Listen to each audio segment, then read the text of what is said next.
Okay, so I was grocery shopping, and I was walking down one of the aisles, and I noticed that the feminine hygiene products and the chocolate were put like right next to each other. And it's like something I never noticed before. Of course, I don't really go shopping for feminine hygiene products. It's not exactly a necessity for me. But I do go shopping for chocolate. Especially dark chocolate. But yeah, it just finally dawned on me. I was like, is this marketing and work? When women need pads, they get cranky. When women are cranky, they want chocolate. Let's put them side by side. I don't know. It was just one of those things I thought was kind of weird. Another thing I wanted to talk about. Shoes. But okay, so I know a lot of girls are in the same situation that I'm in when it comes to shoes. Being the fact that where can you find shoes? Don't want to spend a lot of money on shoes, and so on. So I'm going to give you a couple tips. One, female shoe sizes are almost always 1 to 1.5 sizes larger than male shoe sizes. Why? I really don't know. And the second one tip I'd like to give is pay less shoes. They actually have an online website where you can shop. Now, I'm not saying they have a large selection or anything like that, but I am saying that for the girls that are starting off and girls on a budget, me,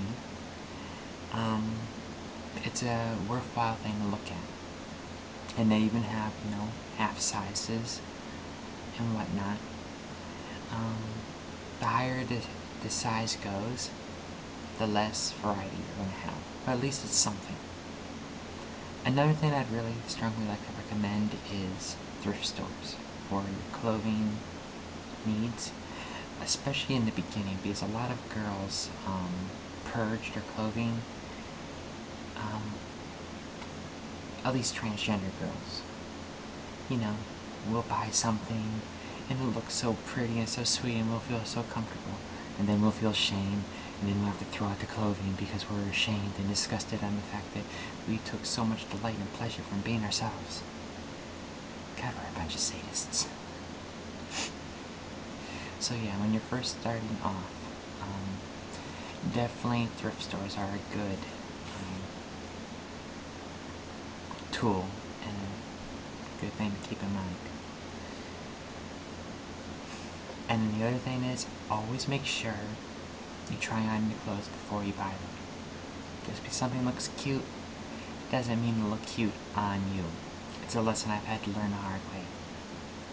And it still pains me when I see so many clothes. I'm like, ooh, size 0, size 6, size 8.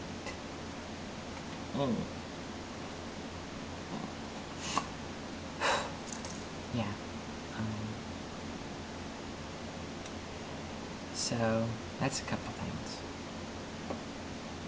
So now for something a little bit more pseudo-intellectual, which means not quite intellectual, but still might make someone think.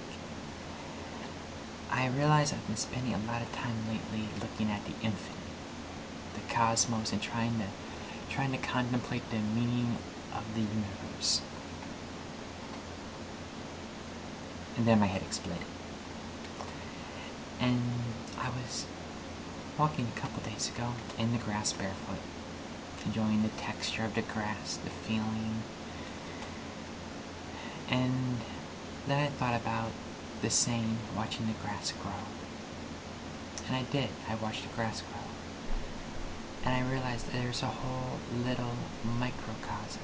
There's a whole little micro-universe going on beneath our feet every day of, six-legged herbivores and carnivores. And we always take them for granted. And then I start to think about how many other little things we take for granted. How many times do you remember watching the sunrise? And when was the last time you actually remembered thinking about it? When was the last time you remember doing nothing and feeling contentment in the moment of doing nothing? As a society, we spend so much time trying to contemplate the meaning of everything, and we live in such a fast-paced society of electrodes and vacuum tubes and diodes and electrical impulses that we don't spend time, it seems, to appreciate the finite, the small, the simplistic beauty of a leaf just simply falling and fluttering to the ground, of a bird chirping. And it's really kind of interesting when you start thinking and looking at the world momentarily as just a series of small little things. There goes a car. It's on the road. The sun is shining. The car was blue. Kind of like your brain goes on idle. Of course, for me, it's a very short-lived sensation, but still. So yeah, that was just something I was thinking about. The whole little microcosm goes on that I almost never even think about.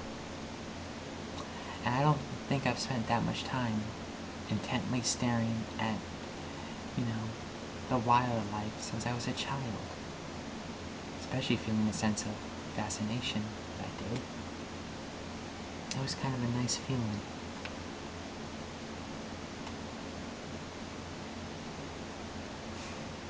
And I know some purists would say that's a boy behavior. Staring and looking and playing with bugs. And stereotypically it is. And I, for one, I think I encompass both genders, male and female, which does not negate the fact of me being female. But let's face it, when was the last time anyone was a pure 100% anything? I don't have the time or luxury of being a preppy, prissy, domestic housewife that paints her nails all day, eats bonbons, and watches soaps. And I wouldn't want that life existence. There's too many adventures to have. Too many things to see. Okay. So, this is our Young One Fails. Questioning your perception of reality. And now I will return you to your regularly scheduled reality.